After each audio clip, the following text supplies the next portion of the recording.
여러분, 안녕하십니까? 동나이성 한국어로 뉴스입니다. 2021년 시빈개월 동안 동나이성은 22억 2천만 달러 이상의 수출 조과를 기록했습니다. 동나이는 수출입 환동에 앞장섰으며 국가의 무역 수지 균형에 기여했습니다.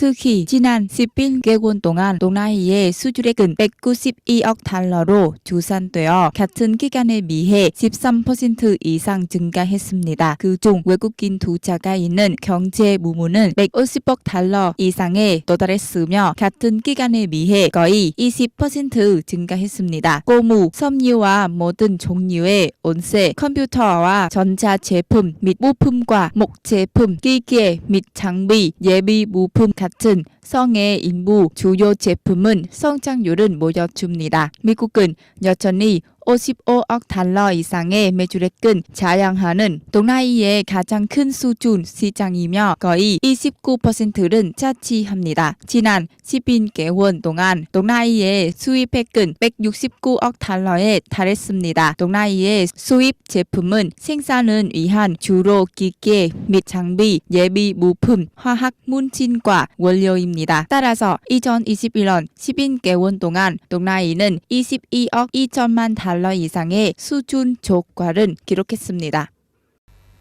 베트남 고통부는 하노이 호치민시 항공편은 주 16편으로 늘리는 많은 국내 항공편의 운항 빈도를 늘리는 것은 허용했습니다. 특히 하노이 다낭, 하노이 호치민 및 다낭, 호치민 등과 같은 쭉 항공 노선에서 2021년 12월 1일부터 12월 14일만까지 각 항로에 대한 하루 최대 16회 왕복 항공편에 문과합니다. 2021년 12월 15일부터 각 항공 노선의 빈도는 하루 왕복 20편은 조과할 수 없습니다. 기타 항공 노선은 각 노선에 대해 하루 9회 왕복 노선 이하의 빈도로 운항할 수 있습니다. 레안돈 교통부 장관은 서명한 결정은 베트남이 민간 항공국은 신체 상황에 따라 12월 25일 이전에 항공 노선의 빈도를 조정한 것은 제한할 수 있다고 밝혔습니다. 세계은행과 국제이주기구는 코로나19 전염병의 영향에도 불구하고 베트남으로의 송금이 계속 증가한 것이라고 전망했습니다. 이에 따라 올해 베트남 송금액은 181억 달러로 2022년 172억 달러를 넘어선 것으로 추정됩니다.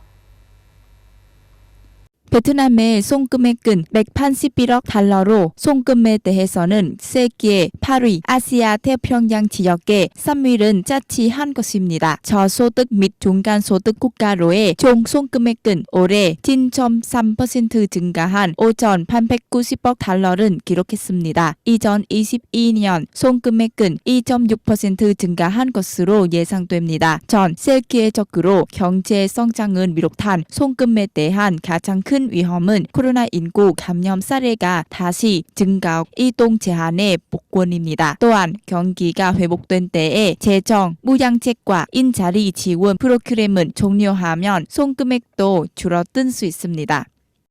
12월 1일 로미트 오스틴 미국 국방장관이 전시 작전 시행과 이행과 북한의 위협 및 쌍방협력에 대한 한국 대표가 연례 안보 회담에 참석하기 위해 서울에 도착했습니다.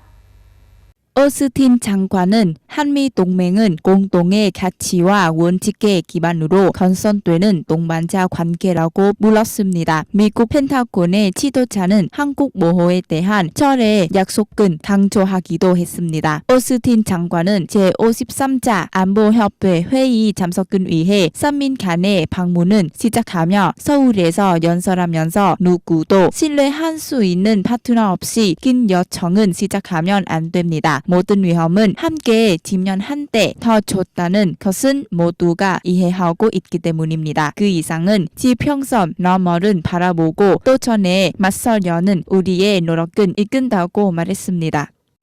러시아 리아 통신은 12월 1일에 러시아 외무부가 모스크바에 3년 이상 주재한 미국 대사관 직원들에게 늦어도 다가온 1월 31일까지 러시아를 떠나라고 지시했다고 보도했습니다.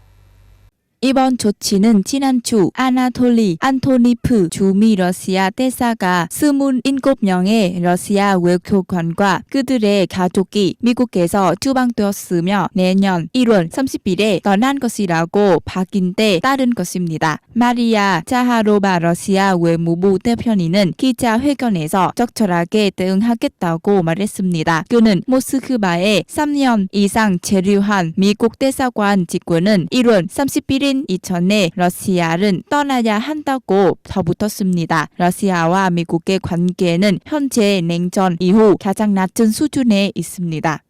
동나이성 뉴스입니다. 잘 들어주셔서 감사합니다.